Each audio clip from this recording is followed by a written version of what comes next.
everybody, it's Maria Willis from Cardboom here for Tonic Studios, and we have the new stamp lunch in our hot little hands, and I'm ready to go make some cards. So let's head over to my desk and have some fun. Okay, so for today's cards, we're going to be using this gorgeous new Heartfelt Corsage stamp set. I'm going to be using that main floral stamp at the top, as well as the coordinating dies and some stamps from this Happy Mail envelope set as well. That set's great for adding sentiments and decorating your envelopes in the back of your cards. For my first card, I'm starting by putting an ink blended panel in the bottom right corner of my stamp positioner. I'm using the large floral image, and I'm using a sentiment at the bottom just to make sure that my placement is correct. Now I'm using an anti-static powder tool to eliminate static from my card because I'm going to be heat embossing. I'm using clear mark ink, which is a sticky ink, to stamp my image. That will allow my heat embossing powder to stick to the card. Remove your card from the stamp platform, and you'll see that even though it's almost invisible, you can see the slight sheen where the ink is sticking to your paper.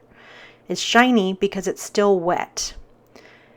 Now you can see that as I sprinkle the white heat embossing powder over my card, it sticks wherever that wet ink was. So here's a close-up look at what this looks like before I heat emboss it. The white is a little bit more faded, and as I heat it up, it will become more bold. This is a new technique that I've been using to heat emboss, where I put my heat tool behind the cardstock. This helps prevent the powder from blowing off and creating spots on my card. So that's finished. We're going to put it aside, and now we're going to stamp again with that same clear mark ink, and this time instead of heat embossing, we're just going to use it to create a watermark or tone on tone look with our stamped image. So you can see that as that ink dries, it's just going to leave us with a beautiful tone on tone image of our stamp.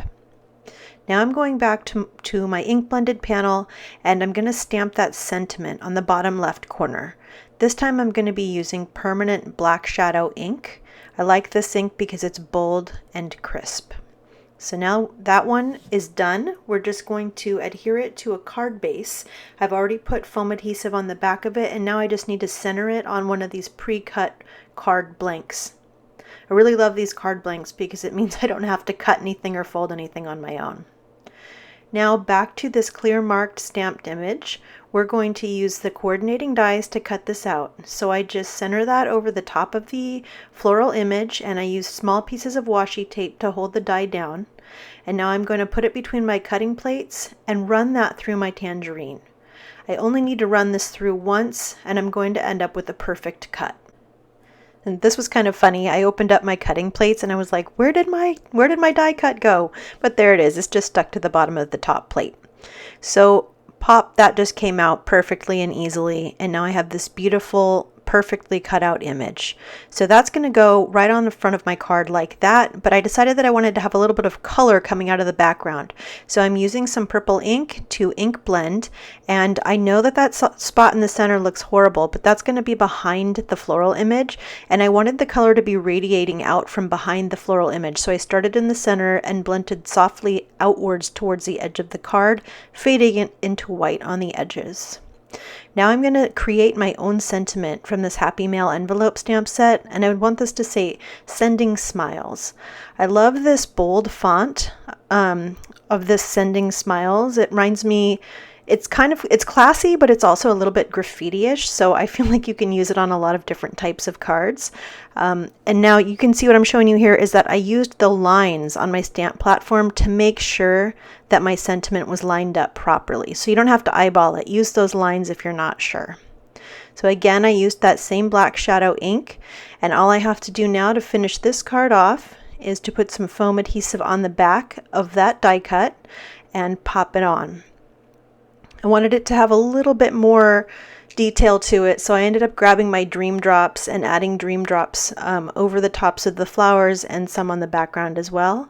Dream drops are my favorite drops because I seem to be able to get perfect drops every time, and I'm not even scared to put them straight onto my project. So that's just a tip if you're looking for a new drop. Now, I decided that I wanted to make a coordinating envelope for that ink blended card. So I've already gone ahead and ink blended the background on this envelope. But what I want to show you is that you can stamp anywhere you want on a card or on an envelope just by hanging hanging the envelope or the card out of the side of your stamp positioner. So I'm just placing it where I want, putting my magnets on. Make sure you put your magnets on first, otherwise it won't stay in place. And then stamping down. And this time I'm just using black ink for more of a bold striking look. So I've done one on the bottom left of the envelope. Now I'm going the bottom right. If you could go all the way around and create a frame. Now I've decided that I'm going to do some on the flap, and I just decide to go on one side of the flap, leaving a little bit of room so that I can add a sentiment to the right side of the flap.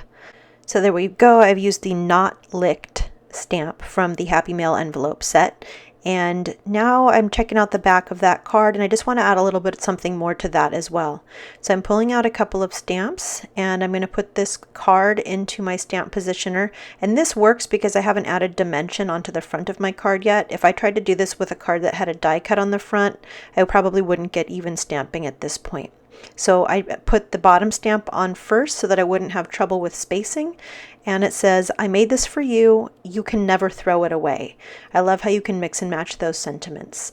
So that is it for this card and this envelope. So let's take one more look at the other card that we made. It's just a simple, sweet card that I think will be easy to reproduce.